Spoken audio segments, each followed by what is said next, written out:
What is something that you wish more people would ask you about when it comes to your job or maybe like women in the scientific field? I think for women in the science field, at least at Thermo Fisher, I don't know for other companies. There are a lot of women leaders at Thermo Fisher Scientific, which is really cool. I think that kind of helps empower, right, all other women. And leaders and people just in general in high level roles that still stick to being the nicest people of all time. And I think it's just nice. It's humbling to know that like you don't have to be this like cutthroat, crazy person to get up there, right? And I think that really makes me feel better because I'm not like that, and I don't think I could ever be like that. Sure, there's sometimes you have to drop the hammer, right? But it's not all about you and your career only, right? Like you can focus on your career, and that's obviously very important. You're the person that's going to move yourself upward, right? But you can also seek help. And I think that really makes a difference to me. It's nice to know that you're not in it by yourself, for yourself, right?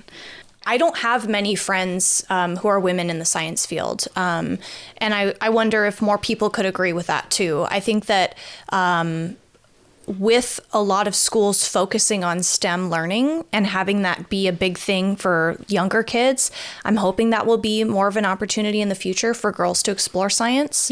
And I mean, that's really encouraging to hear that Thermo Fisher specifically has a lot of women in the leadership realm of the company.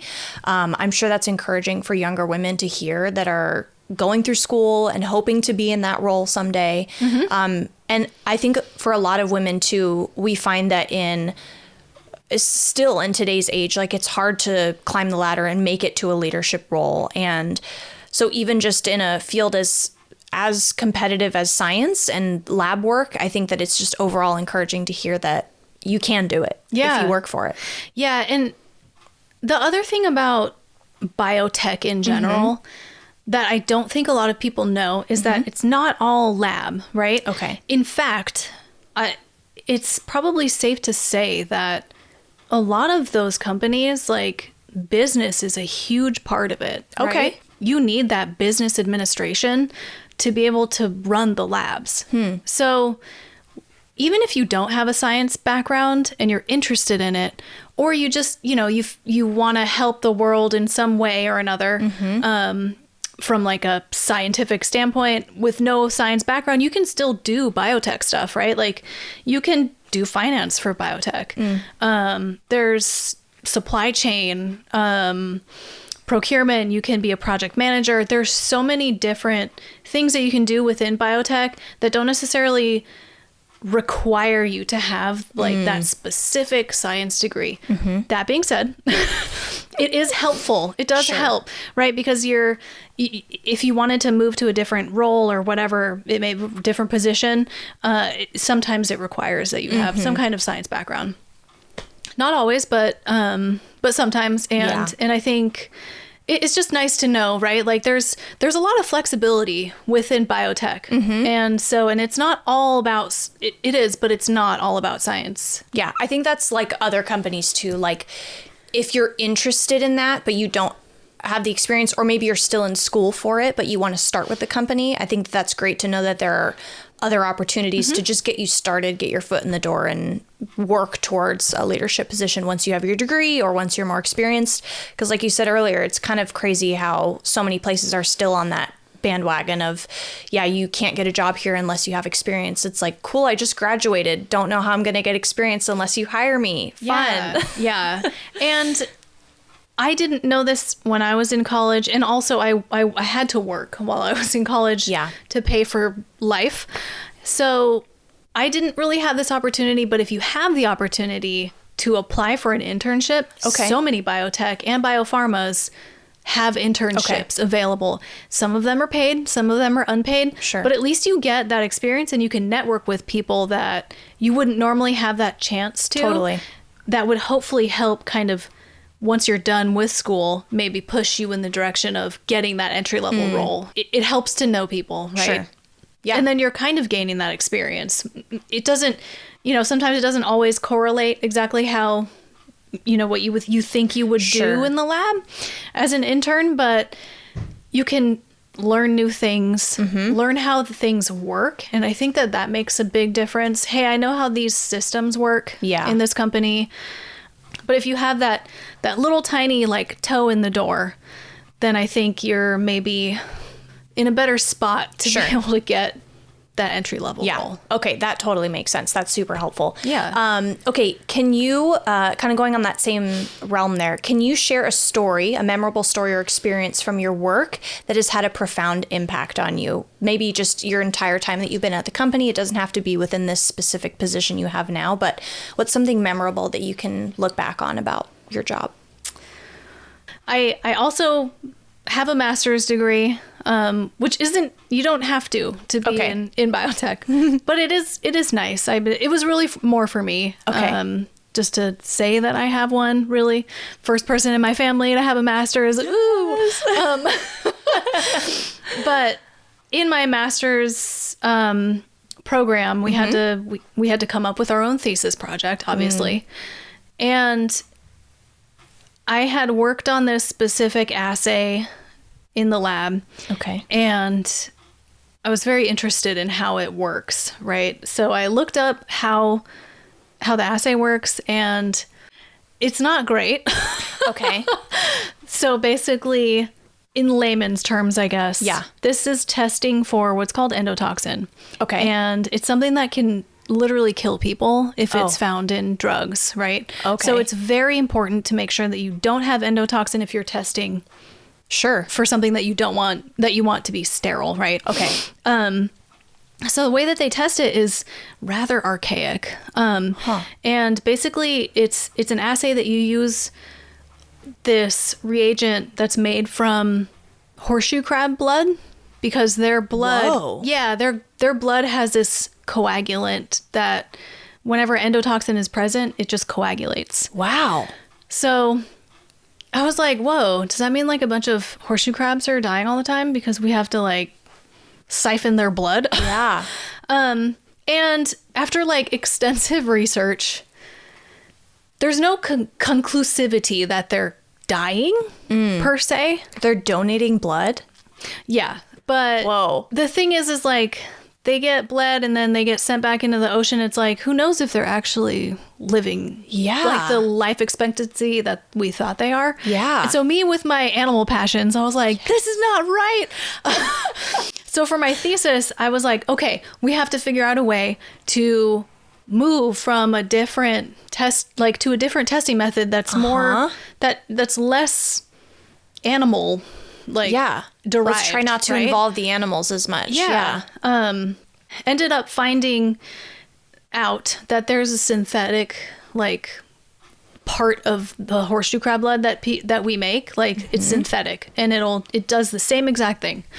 And I was like, oh my gosh, like this is perfect. So we wrote a business case for my thesis for my company to purchase one of these products that does this synthetic testing. And my capital pitch was approved, which was really cool. We have it, but the problem is there is a pharmacopoeia, the United States pharmacopoeia, that has like standards for their testing. Okay. And unfortunately, the horseshoe crab blood test is the gold standard, right? I see. So pretty much that's what the US does. The European pharmacopoeia has recently approved, it's called RFC testing as an alternative. Okay. So that's cool. It makes it that much easier to see if we can maybe have that in our future. Yeah. That being said, like it's probably a little bit far out unless we have some people like from sustainability working on that, which kind of goes above and beyond what I do. Sure. I'd love to do that, but maybe not at this time. Sure. However, I think that was something that was kind of profound to me in my Amazing. career, because I could link my school with my work. Yeah. And kind of start making a difference. Yeah. And the company that we purchased this instrument from actually holds a global seminar thing every year for RFC testing. And they were like, hey, do you want to speak on this? And I was like, sure. And it was really scary, but it was cool. Wow. And so, I mean, I definitely was not at the same level as a lot of the scientists that were speaking in the panel. I was like, I don't know what you're saying, but it was a really, really cool experience. Wow. And yeah, I felt like that was kind of, it was just nice because it made me feel like now my voice is heard globally. Like, we need to save the animals. Yes. And so, yeah. That's that was kinda amazing. cool. I didn't know that. That's so cool that you did that. Yeah, that was last year. Wow. I didn't tell a lot of people because I was embarrassed. Is it recorded? I want to listen to it. It is. I'll try to find it for you. Okay. I'm going to listen to it, and maybe Christy will let me link And it in fall the show asleep. notes for people to listen to, because I think that's really interesting. I mean, I'm hoping that people who are listening today are interested in the science field and might find that research really interesting. That's super cool that you did that. That's amazing. Thanks. Well, kind of still talking about your job, who or what is something that inspires you the most in your life, and how do you stay motivated to pursue your passions and responsibilities, especially since you are a mom, you're a wife, you're a working mom, and you do have a lot of things that you're passionate about, but you've always been someone to do them kind of no matter what, because you're like, this is my time, I like doing this, I'm going to do it. So who or what gets you motivated to do that stuff? My husband is really, really good about making sure that I have my own like me time. And I hope that he feels that I'm good about making sure he has his own me time, or him time, I should say, not me, him time. So yeah, I mean, there's just kind of this unspoken agreement on Thursday nights. It's banned. Like, that's just, I'm going to be gone for a couple hours. Yeah. I'll see you later. You know, give me a hug and a kiss. Bye. Right. So that's cool. Flynn still is like, Mama, why are you leaving? And then I'm like, should I just stay home? But I'm like, I will come give you a kiss while you're asleep. And it's, you know, it's only once a week. So not too bad. Yeah. So your family gives you the motivation to, you know, spend time with them, but also, I'm sure, get time for yourself. And it is really nice when your partner is willing to give you that space and time, especially if like you get really lucky when everyone agrees, like, I do need my own space and my own time, and we're just going to take it when we need it. Yep. But it is good to kind of also have someone I've found to like force you to take that time, especially since you have so many things going on. I'm sure Nick is good at being like, hey, you seem like you're stressed out. Like, what can I do to create space for you to get some time to read your book? Or where can we go so that you can get relaxed and spend that time with us so that you can do those things? That's great. It really is. Yeah. It's definitely a blessing. That's awesome. So being a working mom can be incredibly challenging, as I'm sure a lot of our listeners can agree with. How do you balance your professional responsibilities with your family life? I know you talked a little bit about your schedule being like a little bit hectic, and you do have to make time to clean and cook and take care of them. But I guess, how do you balance that? And maybe what do you find yourself doing when that line can become blurred a little bit? Yeah, it's hard sometimes. You definitely need to create a routine for yourself. Okay. So on a day-to-day, Nick now, he works in the office. I don't think I've told you this. Okay. But yeah, so he's not out on the field anymore. He's in the office. Got it.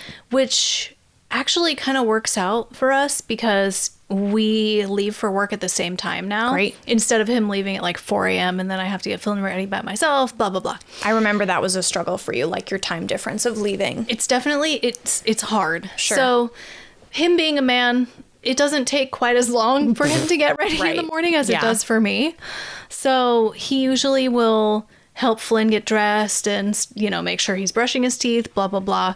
So that's nice. Yeah. Then I can focus on hurrying to get ready in the morning. And then I've made a concerted effort to to make sure that as a family, we all walk Squee in the morning before we leave. Oh, fun. Okay. So, and she's old, so she really can only walk for like 10 minutes. Sure. So we'll all get ready, put on our shoes, take Squee for a walk. And then since Flynn just started kindergarten literally down the street from our house, Nick has been generally dropping him off, but sometimes we just go together. Okay. Drop Flynn off, and then we take our separate ways to work. Sure. And then the after school stuff, sometimes it's crazy. If I have a long day at work, I'll call Nick and be like, can you pick Flynn up, please? I can't right now. But mostly I pick him up, and then we'll get home. You know, I make dinner, we hang out, and then we do bedtime routine. Sure. So, I think like, and this is leading into your second part of the question. We have to make sure that we shop for groceries on the weekend, because if I shop on the weekdays, then I don't have time to cook dinner, you know, that in a time that we would put Flynn to bed on time. Yeah. And if you don't have kids, putting your kid to bed at their specific bedtime is so important. Yeah. Because if you don't, they're not going to bed. Sure. They're just going to keep coming into your room every 10 minutes and asking you questions and I need this and I need that. And it's like, go to bed. So no, you don't. You don't need that. Exactly. And then they're grumpy the next day because they didn't get enough sleep. They don't understand that connection yet. Exactly. Yeah. So when you're maybe a younger married couple, you just go to bed whenever and you kind of just do whatever whenever. Yeah. It's so nice. Having a child makes you plan ahead. Sure. If you're not someone that, you know, in life you already do that. Yeah. I'm a very fly by the seat of my pants type of person for the most part when it comes to like vacations and just anything, right? Like I don't want to be rushed and I don't want to have to plan out my entire day, right? Yeah. Like let's just do it whenever. Yeah. So with a child, a little bit different. Sure. Gotta plan stuff. You know, you have Takes birthday routines parties to the next level. Exactly. Yeah. But I think that honestly, it helps. Like, it helps me become more organized, like just in my personal life and at work. Okay. So it's kind of a blessing in disguise.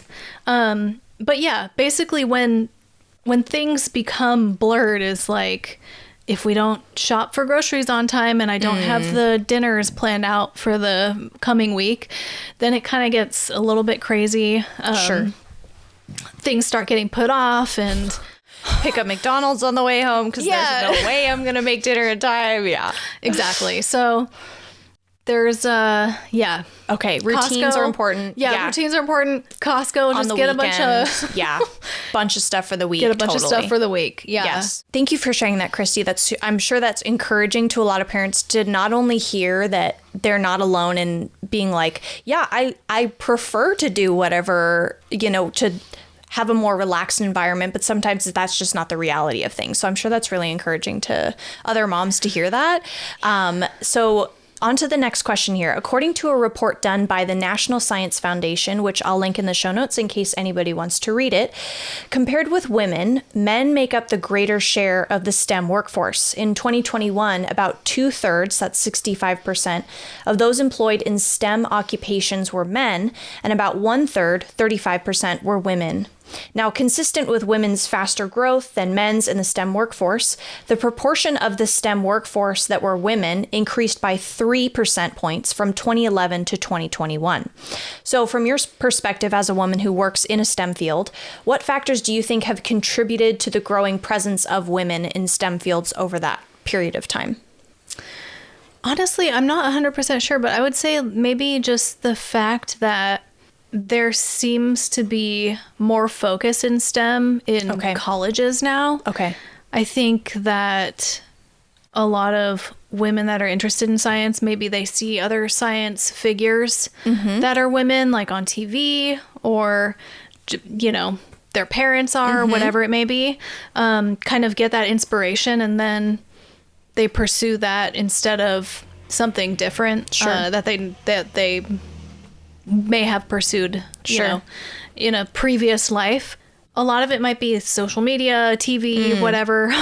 And then just the fact that there's so many options in college. Okay. Yeah, you said there were a lot of concentrations you could have gone in with your degree. Yeah. Yeah. And so, and you can find, if you're interested in one thing or two things or whatever it may be, you can find something within those STEM programs in a school. So okay, I think that may have something to do with it. Yeah, I think that the opportunities for kids to see science introduced in kind of like a fun way.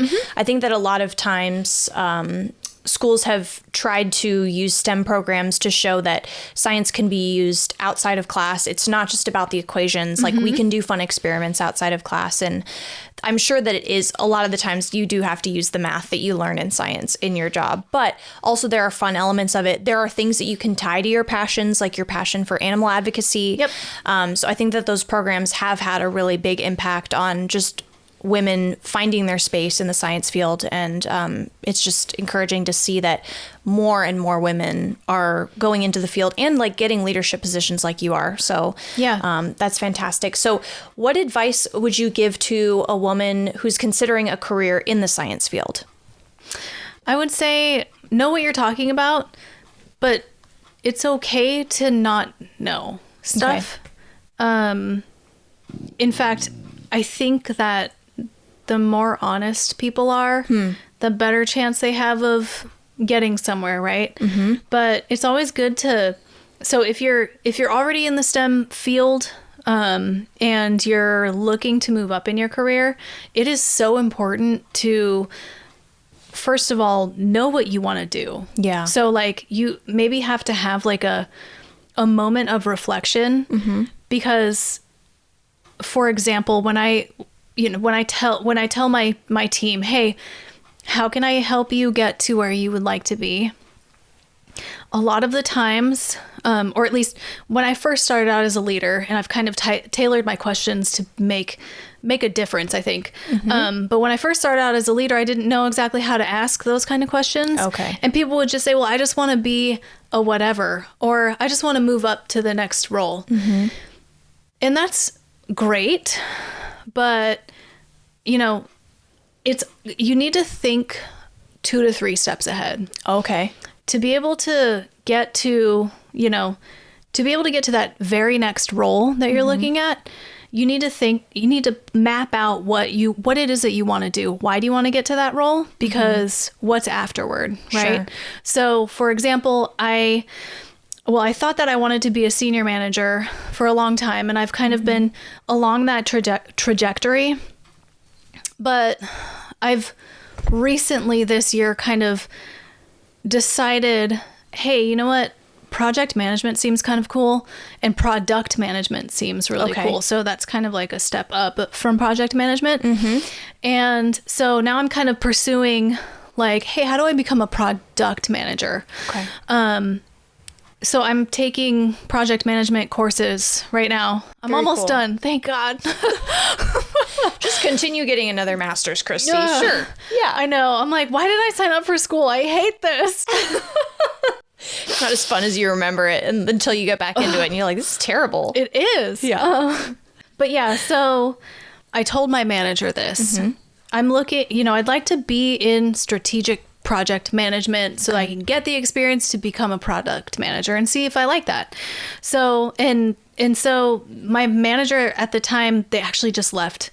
But they were like, okay, let's see what we can do to get you on some projects. And so that right there, perfect example of here is my goal. Here's what I think will help me get to that goal. If you need help with helping you get to that goal, that's a different story. And that's always something that your manager should be able to support you in. Sure. If they can't, go to someone else. Find a mentor. Okay. Mentors are super important.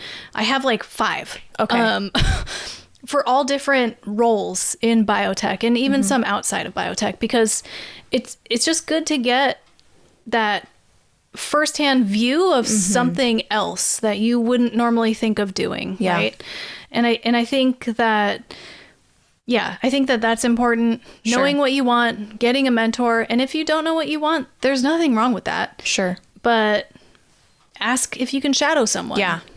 Like voice your wants. Right. If you want to move into that next level, sometimes you do have to like tell someone, this is what I want to do, because hopefully your manager, like you said, would want to help give you those next steps, because they should know that since those steps are probably what got them there. Right. And I think that could be hard for some women, especially since, like you said, if you're not a cutthroat person, you're not going to try to beat someone to a job. You know, that's not your first instinct. But knowing how important it is to voice your intent to take a next step in the direction that you want to go is important. That you're like standing up for yourself and you're voicing what you want. Yeah, that's way better said than I did. So, but yeah, like just tell someone your career development wants and needs, right? Yeah. And it's so important. You can't do it by yourself.